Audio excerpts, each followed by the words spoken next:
Itinalaga na ni Pangulong Aquino si Government Chief Negotiator Marvic Leonen bilang bagong Associate Justice ng Korte Suprema. Si Leonen ang papalit sa nabakanteng pwesto na ngayon si Chief Justice Maria Lourdes Sereno. Nagbabalik mula sa Malacanang si Elena Luna sa detalye. Elena?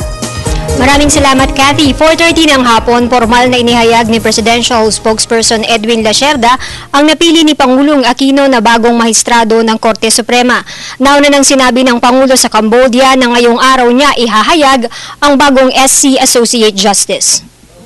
An important announcement to make on the new Associate Justice of the Supreme Court. This afternoon, the President has appointed Marvic Mario Victor F. Leonen as Associate Justice of the Supreme Court after having received the shortlist from the Judicial and Bar Council and interviewing each nominee. Marvic Leonen, 49, is Chairman of the GPH-MILF Peace Panel and former Dean of the University of the Philippines College of Law. He received his Bachelor of Laws from the University of the Philippines and Masters of Laws from the Columbia University in New York. The newest appointment to the tribunal fills the seat by Maria Lourdes Sereno, who was appointed Chief Justice.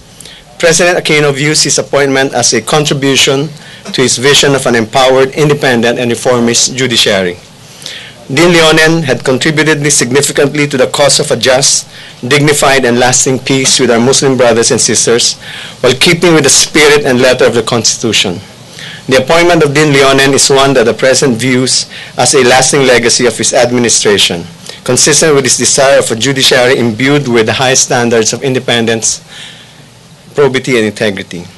A revitalized Supreme Court with a renewed confidence and public trust for our people is essential to the fulfillment of the President's social contract with the Filipino people, a truly impartial judicial system that delivers equal justice to rich or poor.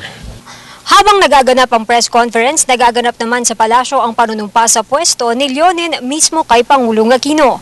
Ayon kay Lacerda, pinabalik siya ni Pangulong Aquino sa Malacanang matapos ma-interview ng 1:00 ng hapon. Siya ang mula sa shortlist ng Judicial and Bar Council. Paglilinaw ng palasyo, hindi minadali ang pagpili kay Leonen. Hindi po totoong after a few minutes na buo yung decision. Pinag-aralan po ni Pangulo Aquino kung sino ang magiging susunod na Justice of the Supreme Court. Hindi po, yung sa English po, hindi po siya shoe-in.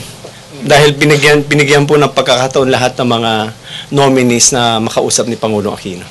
So pinag-aralan po ni Pangulo Aquino po ang magiging susunod niyang choice.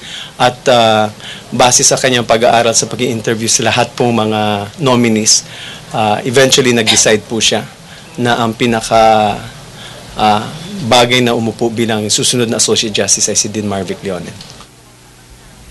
Cathy, dahil sa bagong posisyon sa hudikatura ni Leonen, babakantehin na niya ang posisyon bilang Chief Negotiator ng Government Peace Panel sa Bangsamoro Framework Agreement. Ayon kay Secretary Lacerda, si Presidential Peace Process Teresita Deles ang siyang formal na maghahayag kung sino ang magiging kapalit ni Leonen. At yan ang ating balita mula dito sa Malacanang. Sa tulong ng RTVM, ako si Elena Luna para sa Telebisyon ng Bayan. Maraming salamat muli, Elena Luna.